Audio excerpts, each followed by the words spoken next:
to the flag of the United States of America, to the republic which stands one nation, with liberty and justice for all.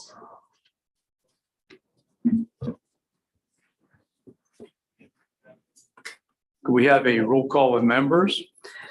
Mr. Johnston, Mr. Francis, Here. Mrs. Irwin Adams, Dr. Malloy, Here. Mr. Hoff,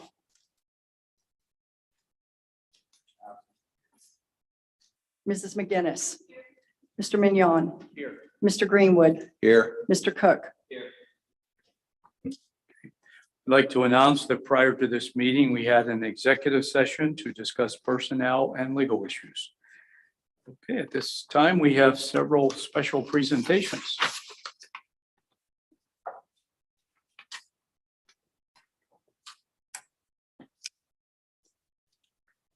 Good evening. This is the time of year it's pretty exciting when we get the opportunity to recognize some of our students who have excelled inside and outside the classroom. Tonight, we're going to start with our all-state musicians.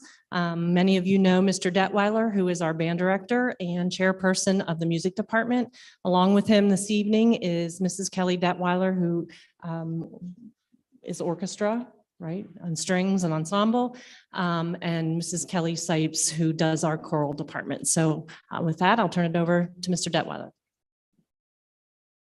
So just to give a little background of what the students go through to make the all-state level.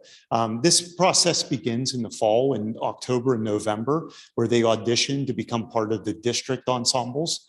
Once they get there, they audition again. If they place high enough, they get to move on to the regional ensemble. And then once again, auditioning there, hoping to be high enough to make the all-state ensemble. And we had 7 students this year that made it into all-state ensembles, so we want to present them tonight. Our first one was Jack Coons, who was a member of the All-State Jazz Band.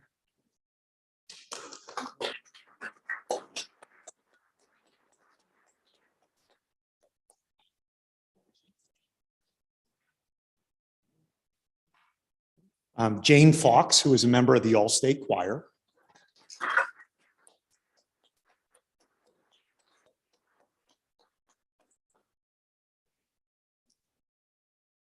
Sarah Saylor, who was a member of the All-State Orchestra.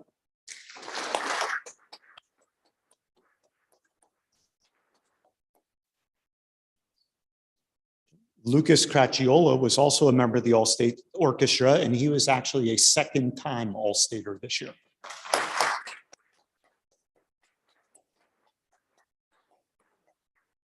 Adriana McConnell was a member of the All-State Band.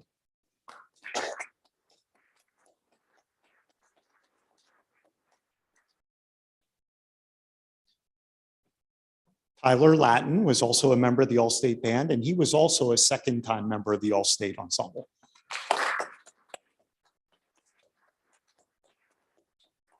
Then we had one other student who was unable to be with us this evening. Luke Rakowski was a member of the All-State Choir.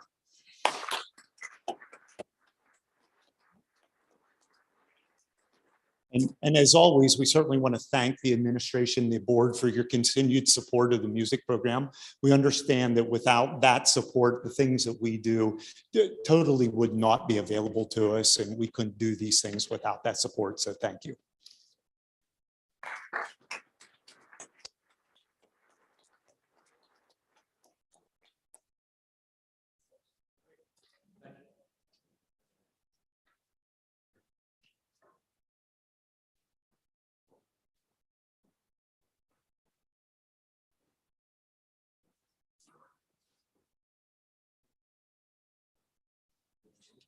The next person that I'm honored to introduce is Mackenzie Negri. Mackenzie is a social studies teacher over at the junior high school, but she's also our mock trial team advisor, has been for the past 4 years. Mock trials had a little rough time over the past couple years because of COVID and having to be virtual. And this year was not too different in that I think all of their trials were virtual trials. So with that, I'd like to introduce Mackenzie Negri. Hi, Good evening. I just want to tell you a little bit about mock trial. It is an academic competition team.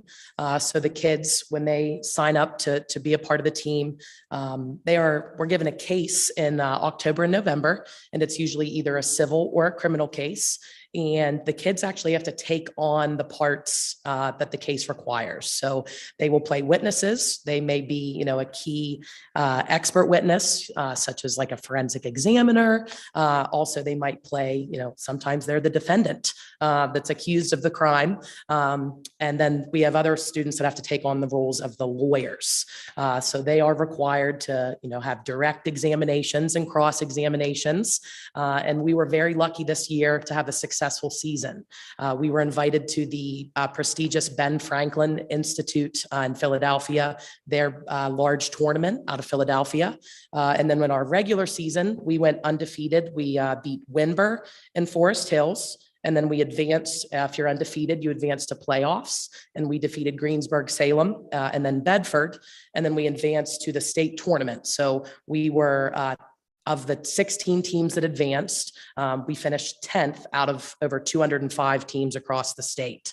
So this is the farthest we've gone in quite some time. And we're very excited for next season because we have a really great group of kids coming back. And we are just really excited that the program is really growing and seeing success. So we'd like to thank the board and the high school administration for their support. And we are looking forward to next season. So I would like to introduce the students that were able to make it this evening.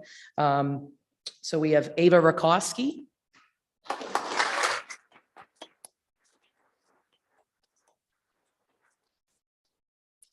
Rich Way.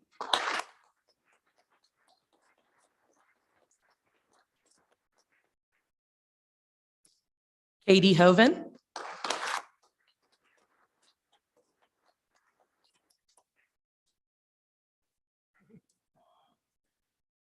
Julia Klein.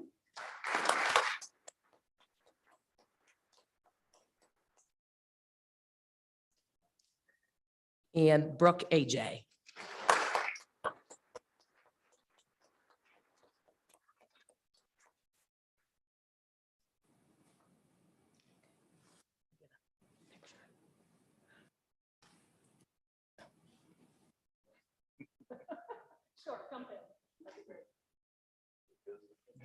Okay.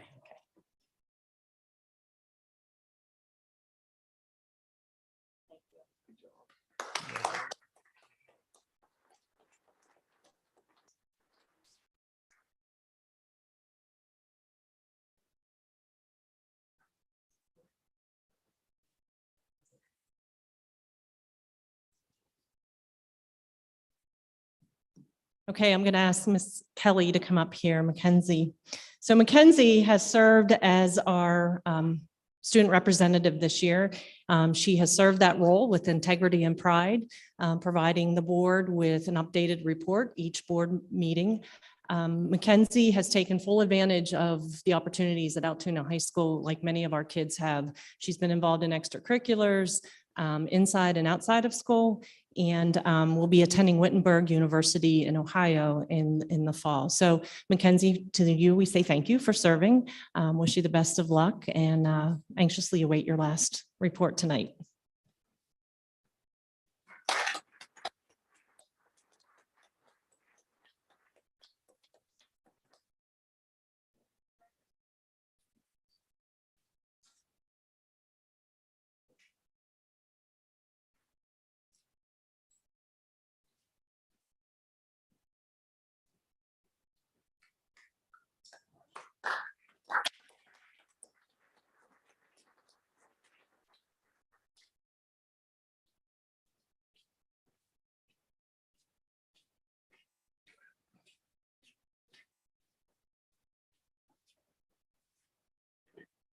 That is one of the very enjoyable things that we get to do as a school board, to recognize students for their outstanding achievements. I know quite often people think we just recognize the athletes. We do, but we also recognize students for other accomplishments. So did a great job, and really so pleased that you're part of our school district family.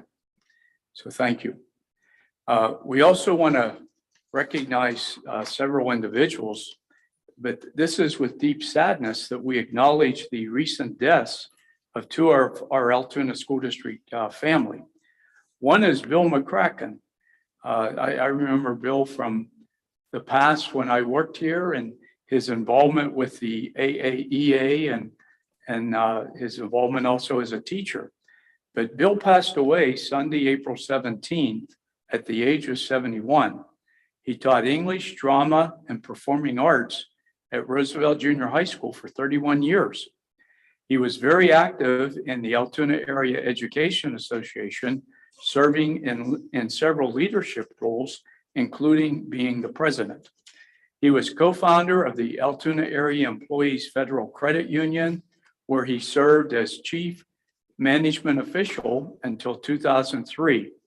He was very involved in the Blair County Civic Music Association, providing sound and lighting services. And so our sincere condolences to his wife, Carol, and the entire McCracken family. And the other individual is Ty Mowry. Ty was a 9th grade student at Altoona Area High School who passed away on Thursday, April 14th, after a courageous battle with cancer. Ty loved school and giving hugs to his friends. He was known by many as being the mayor of Juniata Elementary School, where everyone knew Ty and where everybody had a story about him. He will be sorely missed by all those who knew him. So our condolences go out to his parents, Brian and Janet Mowry, and his entire family.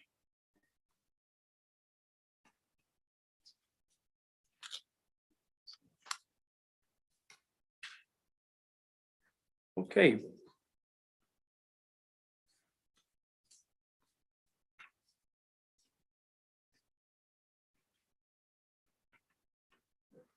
Okay, at this time, we will hear from citizens. Oh, I'm sorry. So we can't get all one. Administration asks, in addition to the personnel agenda, personal items, Section A, elections, instructional, the hiring of Ms. Jamie Gingrich as a special education instructor for Juniata, Gap, and Irving Elementary Schools, Jocelyn Sheehan, a special education instructor for Penn Lincoln Elementary, Madison Runk, special education instructor for Altoona Area High School. Athletics election, to hire Mr. Douglas Peffer as head boys basketball coach for Altoona Area High School. The salary of $8,000 effective May 17th, which is tomorrow, ending date June 30th. And then we're going to have another one coming up, Phil. Okay, so. Yeah. Okay, those items are added to our agenda under We personnel. need a vote. We need a vote to add those? We'll vote to add those, yes. Thank you. Okay, I'm sorry. Okay, could we have a motion then to add these items to our agenda? So moved. Is there a second? Discussion? Those in favor respond by saying aye. Aye. It will be added.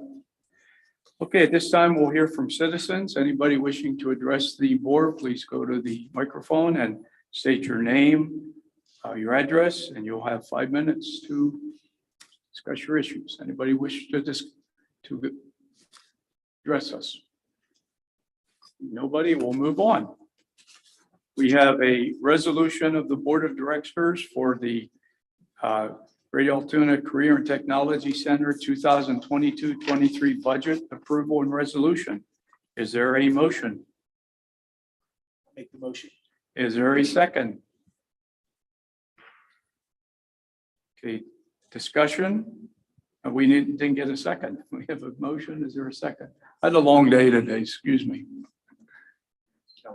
Kelly seconded, okay. Any discussion? Dr. Malloy, there are ballots at the seats after you vote. If you would also manually vote on your ballot and sign it, please, so I can turn it back into the CTC. Okay, Thank you. okay, so those in favor respond by saying aye. Aye, opposed? Okay, so we'll need to vote.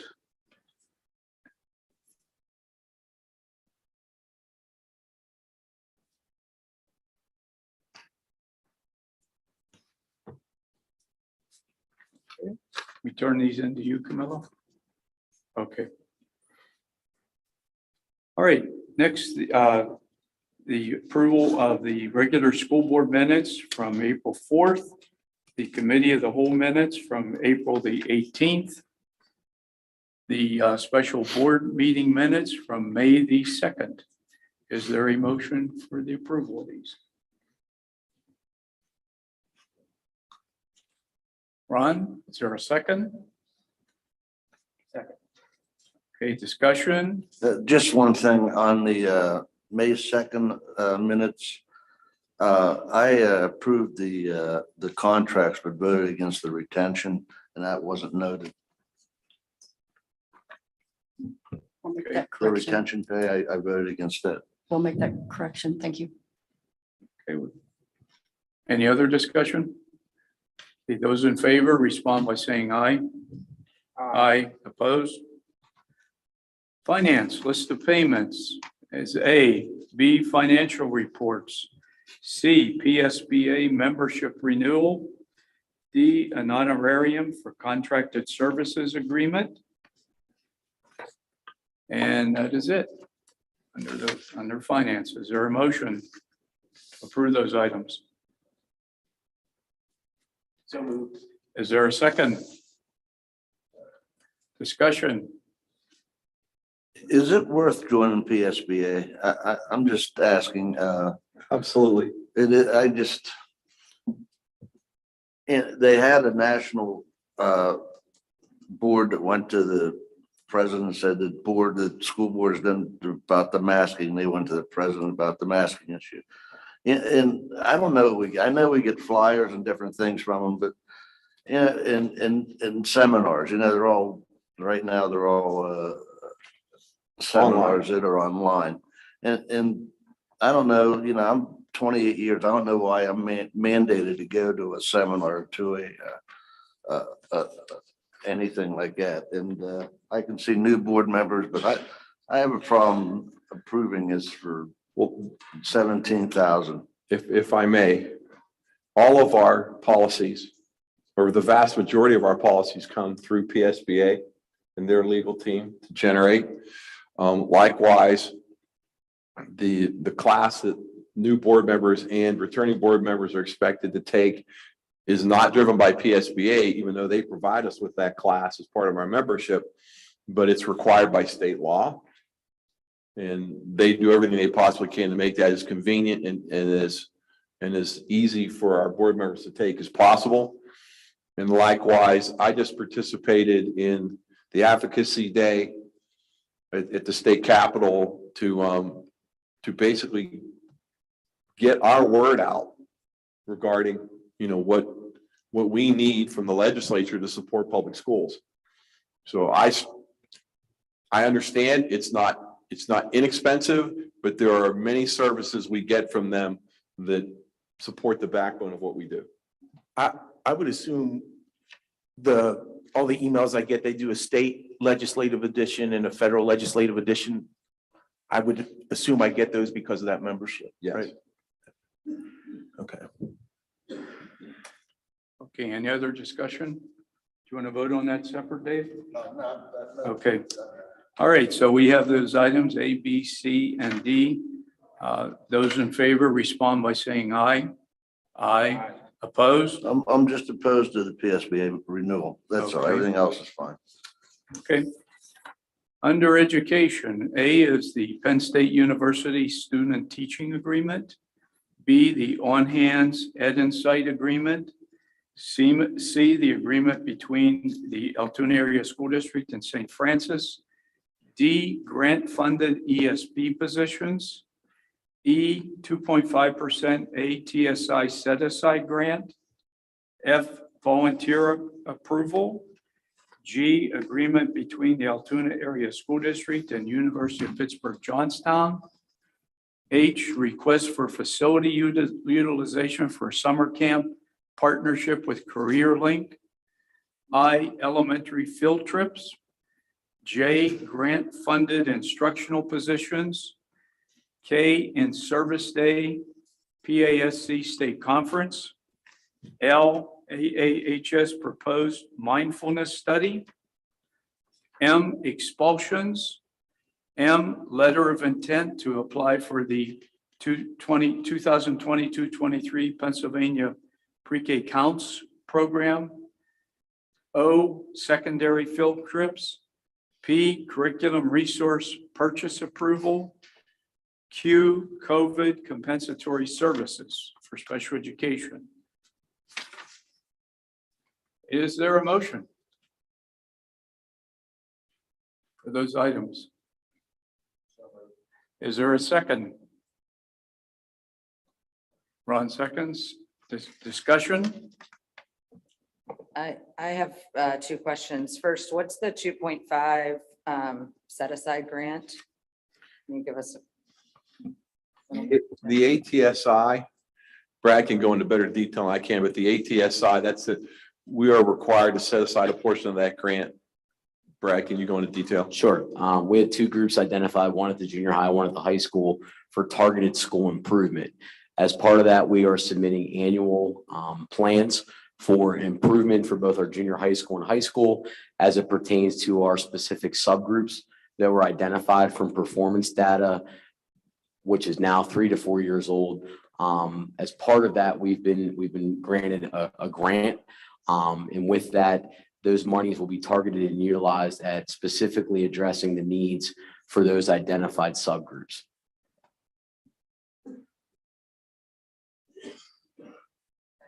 My other question is the two grant funded the instructional positions and the ESP positions. So I see that they're for 2 school years. Then what happens at the conclusion of that school year? How do we sustain those positions, I guess? Positions will be absorbed. If we can't sustain the positions, will be eliminated. We'll just attrition them away. So, I mean, okay.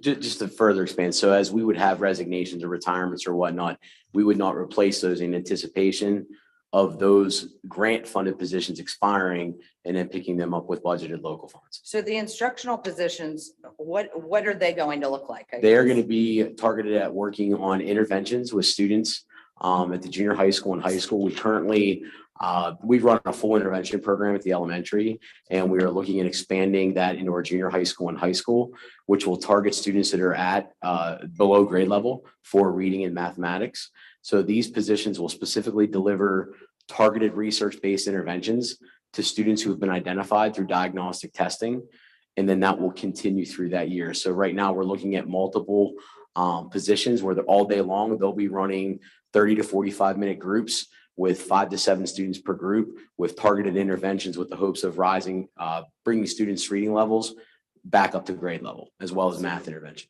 Are we looking at hiring new people or existing people moving into these positions and hiring for, I mean, I guess. We will post the positions, and once the positions are posted, we would interview from there.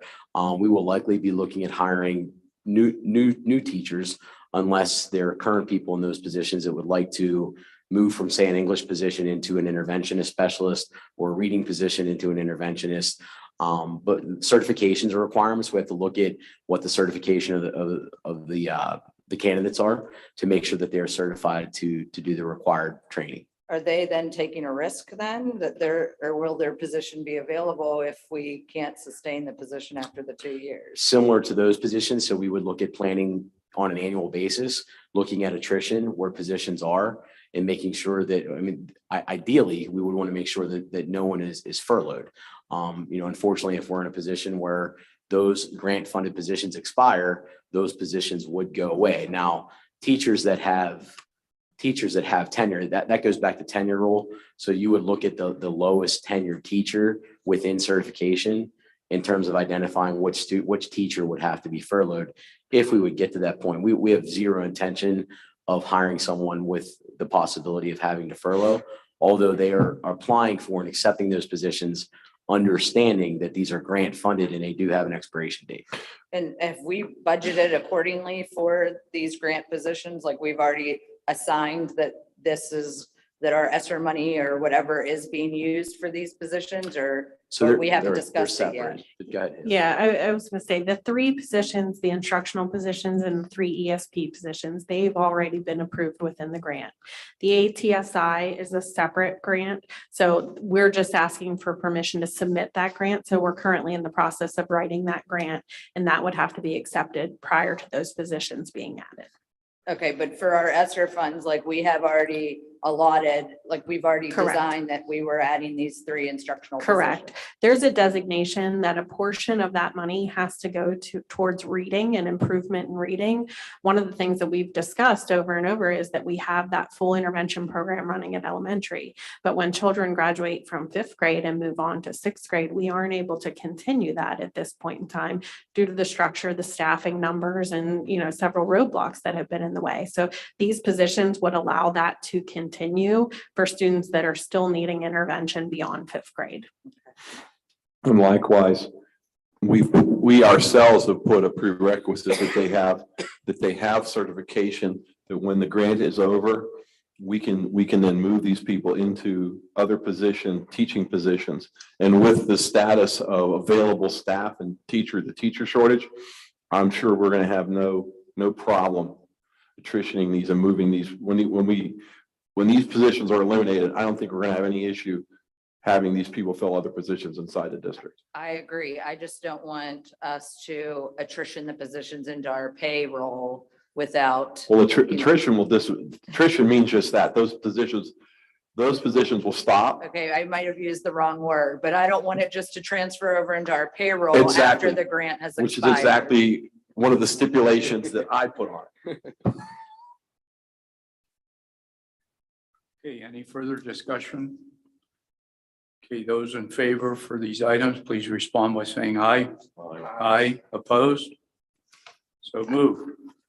Personnel. Okay, we have. Give me one minor adjustment.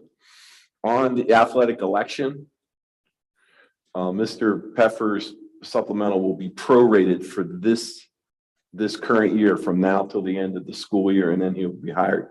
When he's hired in July for next school year, it will be complete. Okay. Sorry, Doug.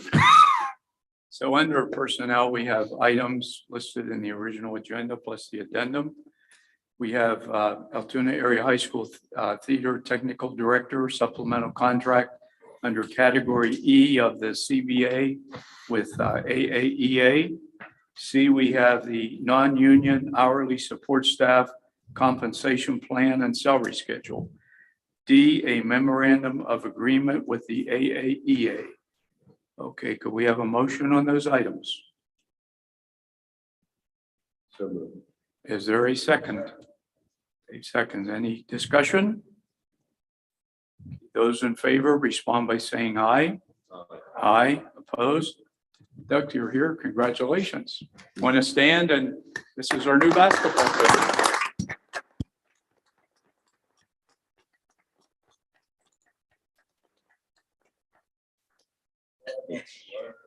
I think it's a hit.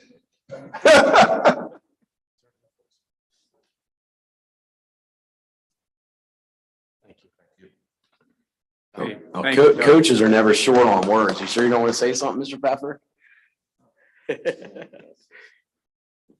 First of all, I'd like to thank the administration and the board for this wonderful opportunity. As a past player, a past coach, I am beyond thrilled to be the next head basketball coach at Altoona. I know the rich tradition that Altoona has, and I hope to add to that. And it's going to be through hard work and a team effort, but I'm sure that we will be succeeding on the floor and in the classroom at the same time. So I just, once again, like I said in my interview, this is absolutely a dream job for me for athletics, and I look forward to the opportunity and the challenge. Thank you. Thank you.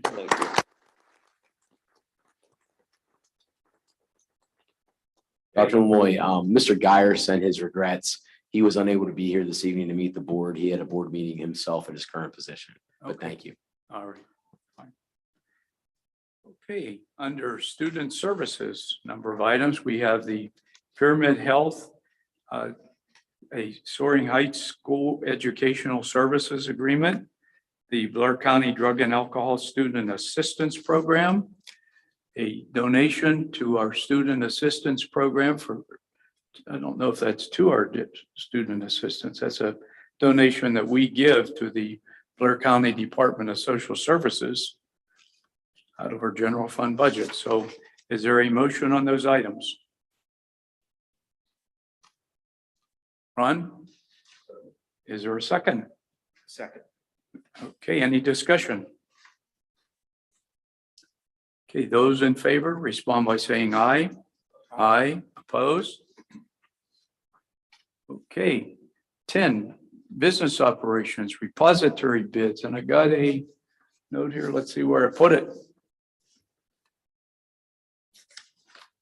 Okay, one of the repository bids was control number 04281580, and that was for 1464 to 66 Washington Avenue. The bid amount 100. We're pulling this from the list, right, Sue? Okay. So with repository bids minus that one property.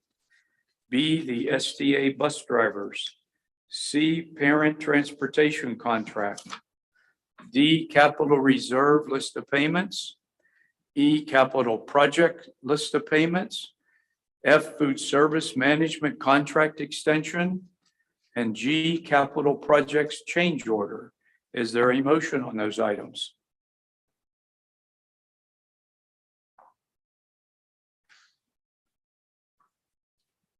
Anybody making a motion on them? Okay, second. Discussion. Those in favor, respond by saying aye. Aye. Opposed? Okay, anybody have any old business to bring to us? Okay, new business. Item A, we have a confidentiality information sharing agreement with Prater and Impact Employee Benefit Solutions. B, the fee agreement with Sanford Heisler Sharp LLP.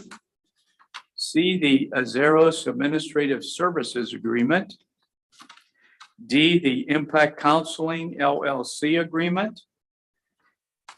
And E, the 2022-23 AASD Proposed Final General Fund Budget.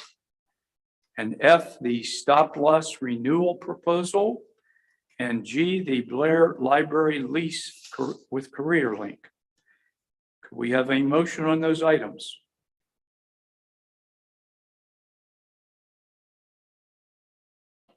Ron, is there a second?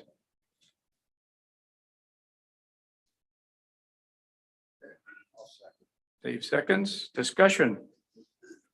On the fund, general fund budget, is there a millage increase included in that?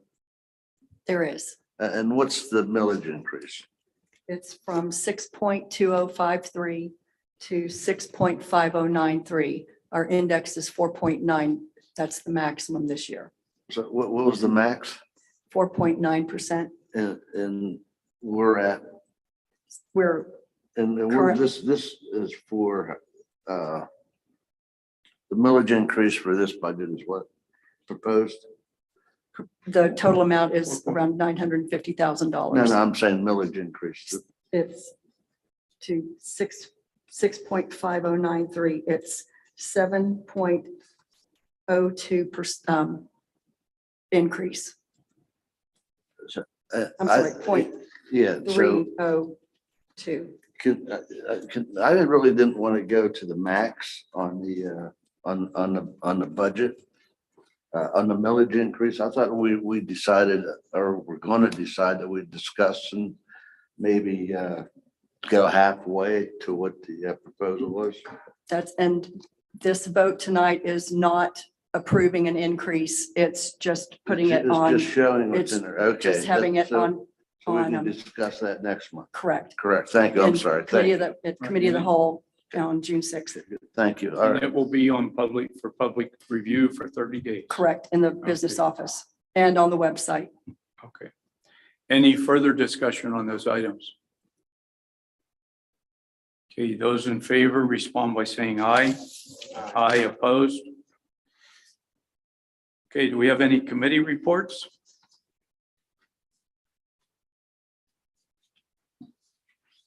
Board President report, I have none. Superintendent's report. I give the floor to Ms. Kelly for her final student report. For sports, our student athletes have been doing an excellent job on both the field and the track. Our boys track team won the Shippensburg Invitational. We also had many athletes compete at Penn relays, including the girls 4x1, girls 4x4, boys 4x8, boys 4x4, and boys 4x1, as well as Ty Friedenberger in the triple jump, Ethan Straub in the javelin, and Jake Adams in the long jump, who placed third. We wish them the best of luck as they compete at districts on May 19th at the Altoona track. We also wish baseball, softball, boys tennis, and boys volleyball good luck as they finish their seasons. For summer school, registration for summer school enrichment courses, including PE, health, and driver's ed, is now open. For NSPA, National Journalism Honor Roll, Maddie Kalfer and Destiny Montgomery for Mountain Line Echo were inducted, as well as Mia DeStefano and Madison Zimmerman for Horseshoe. For FBLA, this year's state competition took place in Hershey, PA. AAHS students who placed in this competition included Tyler Halp, first place in coding and programming, Kaylee Smith and Emma Giles, second place in sports and entertainment management, Jake Yon, sixth place in computer gaming and simulation programming, and Eli Costanzo made it to the final round in entrepreneur speaking, but missed out on the top 10. For end of the year, graduation will be held June 3rd at 6 p.m. at Mansion Park with a rain date of Saturday, June 4th at 10 a.m.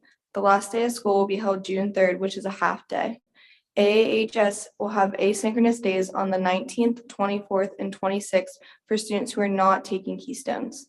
Junior and senior prom will be held on May 20th. For music and drama, they've been very busy. Chorus and orchestra did performances at Disney, as well as the marching band marching in Magic Kingdom. Drama students participated in workshops in Magic Kingdom while they spent time down in Disney. And we give a big shout out and congratulations to all those students. As well as at the end of April, our drama club presented Newsies, the Broadway musical production. And they had a lot of Isaac nominations. For those, it was MVP was Grace Kennedy. They were nominated for Best Stage Crew, Achievements in Choreograph, Sierra Helsel, Achievements in Design, Daniel Mueller for Set Painting, Best Lead Actor in Male Role, Ryan Longstreth as Jack Kelly, Best Supporting Actor in Male Role, Ben Kennedy as Davey, Best Supporting Actor in Male Role, Will Sikrisky as Crutchy, Best Ensemble, The Newsies, Best Dance and Dancer was The King of New York, Best Musical Number was Seize the Day. Congratulations to all students and finish the year out well. Thank you, Mackenzie, and thank you for the excellent job you have done as our student representative to the board. Your reports were always very thorough and gave us a lot of information that, and we appreciate what you've done here as a student rep. But thank you. And where are you going to college? Wittenberg University in Ohio, And what will you major in? nursing. Nursing. Okay. Well, I'm sure you'll be very successful in whatever you do. Thank you. So thank you and congratulations. Thank you. Yes. But thank you. Let's give her a round.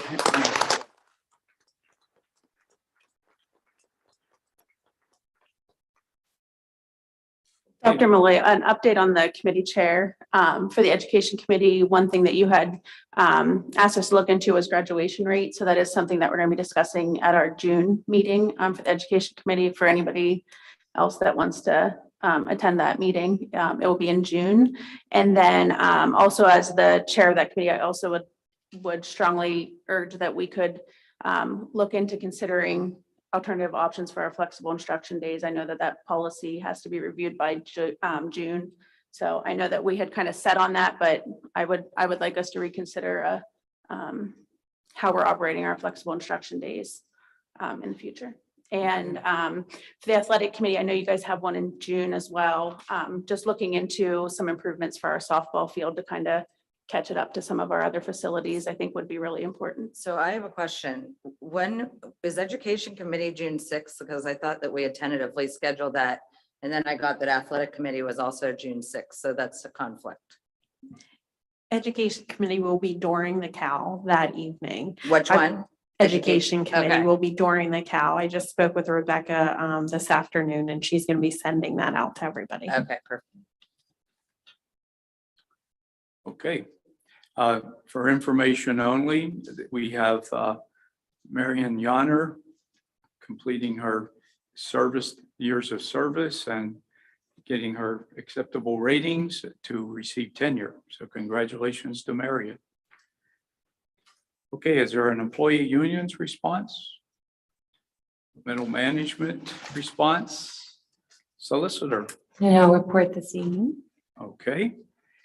We have completed discussing all the items on the agenda. Could we get a motion for adjournment? Is there a second? Second. Anybody opposed?